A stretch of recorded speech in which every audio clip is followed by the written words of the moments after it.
Prologue, the Static God. Location, Tomb World, Anteum 4. Designation, Absalom Terminus. Date, 998 M41.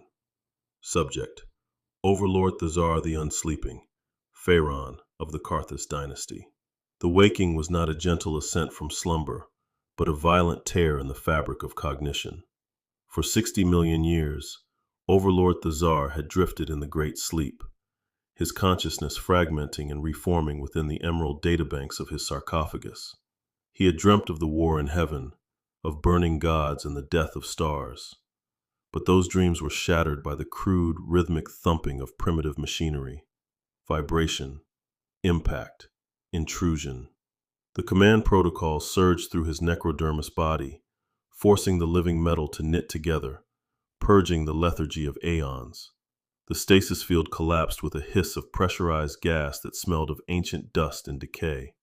Thazar's ocular receptors flared to life, cycling through the visual spectrums, thermal, radiation, motion, before settling on the stark reality of his crypt. He stepped from his dais, the heavy metallic of his footfalls echoing through the vast, silent hall. He was Thazar the Unsleeping, executioner of the old ones, and he had been woken early. "Canoptic," he rasped, his voice a grinding of tectonic plates, synthesized and amplified by the vocal emitters in his throat. Status.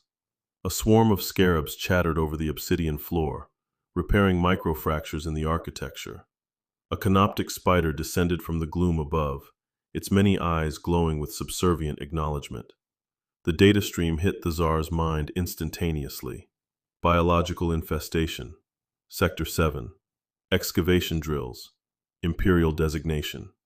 Disgust, cold and absolute, flooded his engrams.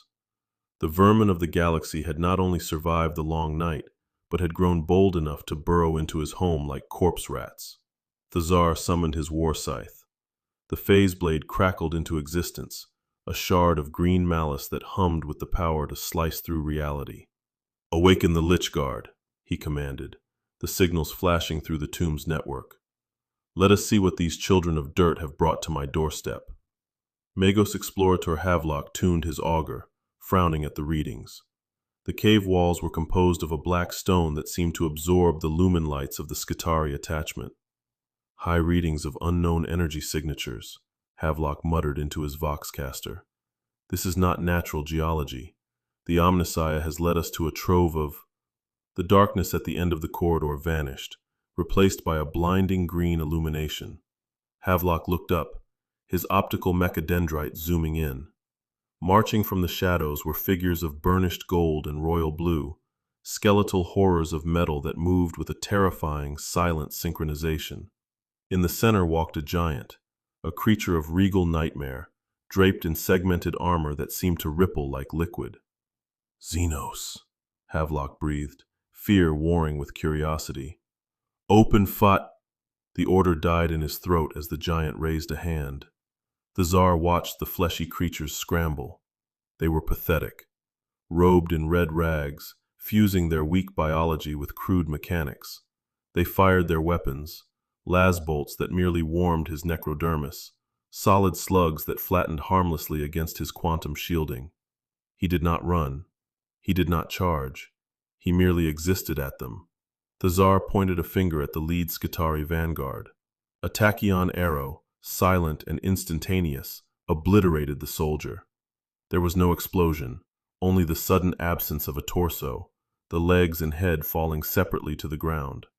"Inefficient," Thazar critiqued. He moved then, a blur of golden motion. He closed the distance to the Magos, the leader of this rabble. The Lich Guard behind him engaged the remaining soldiers, their hyperphase swords shearing through flak armor and flesh with surgical precision. Screams filled the air, wet, bubbling sounds that Thazar found grating. The Magos tried to raise a power axe. Thazar caught the weapon by the haft, his metal grip crushing the steel tubing. With a flick of his wrist, he shattered the weapon. With his other hand, he grabbed the Magos by the throat, lifting the cyborg into the air. "You disturb the silence of kings," Thazar said, the Gothic dialect downloaded from the Magos' own leaking noosphere transmission in a nanosecond. For what? Rusted scraps? Superstition? The motive, force, the human gurgled, oil and blood leaking from his rebreather. I am the master of the material universe, the Tsar whispered. Your motive force is a candle before a supernova. The Tsar activated the Gauss filaments in his gauntlet. He did not kill the human instantly. Instead, he began to strip him, layer by layer. The red robes disintegrated, then the dermal plating, then the skin. The Tsar watched with scientific detachment as the muscular structure was flayed away, revealing the pulsing organs and the crude bionics grafted to the skeleton. The Magos screamed until his vocal cords dissolved. The Tsar dropped the ruin of the human, the pile of wet bone and metal clattering to the floor.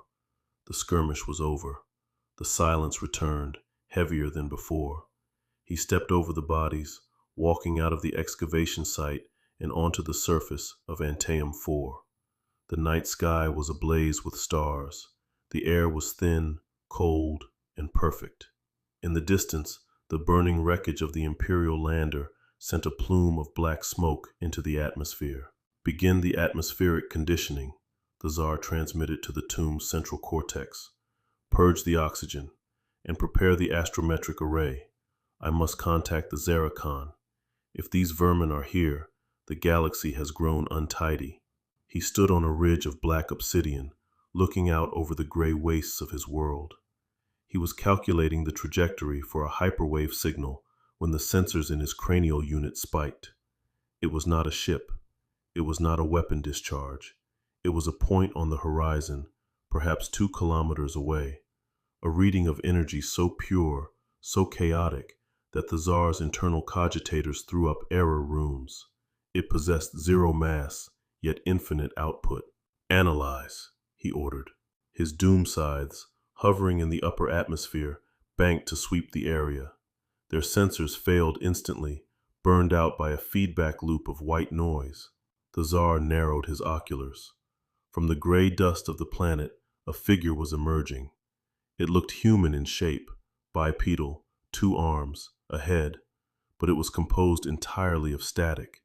It was a silhouette cut from the fabric of reality, a hole in the world filled with blinding, flickering white light.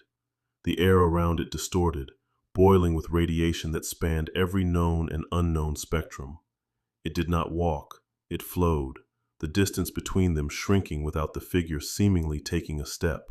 The Tsar felt a sensation he had not known since the time of flesh. Unease. Identify yourself, the Tsar projected, his voice amplified to shatter stone. The white silhouette stopped 50 meters away. It had no face, no eyes, yet the Tsar felt the weight of a gaze heavier than a black hole. Scanning. The word appeared in the Tsar's mind, not spoken, but overwritten onto his command protocols. The Tsar bristled. Do not presume to access my engram, spirit. I am the Tsar of the Karthus, and I will... The silhouette flickered. In the span of a microsecond, the white static shifted. It took the shape of a Necron warrior, then a destroyer, then a cryptek, then an overlord, a perfect mirror of the Tsar himself, constructed of blinding white noise.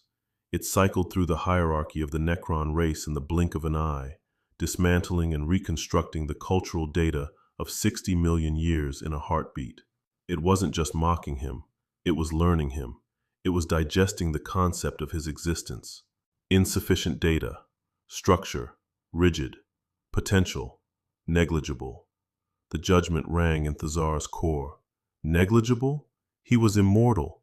He was a god of the physical realm. Destroy it, the Tsar shrieked, pointing his war scythe. Annihilate it utterly!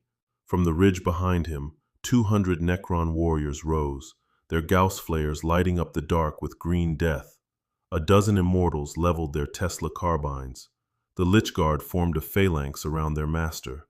The volley was enough to scour a city from the map. Green beams of molecular disassembly struck the white silhouette. The beams did not pass through. They stopped. The silhouette raised a hand, a limb of crackling white distortion. The Gauss energy swirled around its palm, condensing, turning from green to a blinding, purifying white. The creature crushed the energy in its hand, extinguishing it like a match. Then, it began to walk forward. The Necron warriors fired again. The silhouette walked through the barrage. As it passed the front line of warriors, it did not strike them. It simply unraveled them. The Tsar watched in horror as his soldiers didn't explode. They dissolved, but not like Gauss fire. This was deeper. The necrodermis turned to dust, the dust turned to atoms, and the atoms were pulled apart. The bonds between protons and neutrons were severed. Crack, crack, crack. The sound was deafening, the sound of the strong nuclear force snapping like a dry twig. A wave of catastrophic energy released from the dying atoms swept outward, vaporizing the ground, yet leaving the silhouette untouched. It walked through the Legion. The Immortals fell apart into subatomic soup. The Lich Guard, with their dispersion shields, lasted a millisecond longer before they too were reduced to quarks and hard radiation. The Tsar stood alone, his dynasty, his legions, erased in 10 seconds of casual walking. The silhouette vanished. Where? The air in front of Tazar ionized. The silhouette was there, face to face. Up close, the static was deafening, a screaming roar of binary in biology and physics all warring for dominance. Tazar raised his war scythe, a desperate final blow. The silhouette reached out. Its hand passed through the phase blade, passed through the quantum shielding, and touched Tazar's chest ankh. Tazar looked down. He saw his own metal body turning white.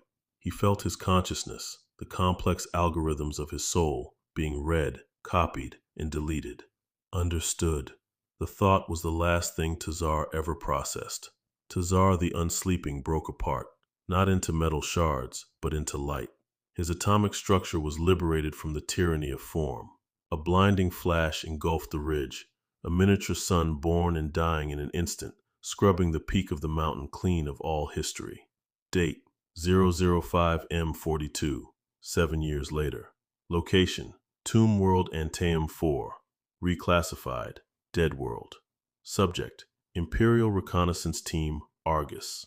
The wind howled over the glass-smooth obsidian of the ridge.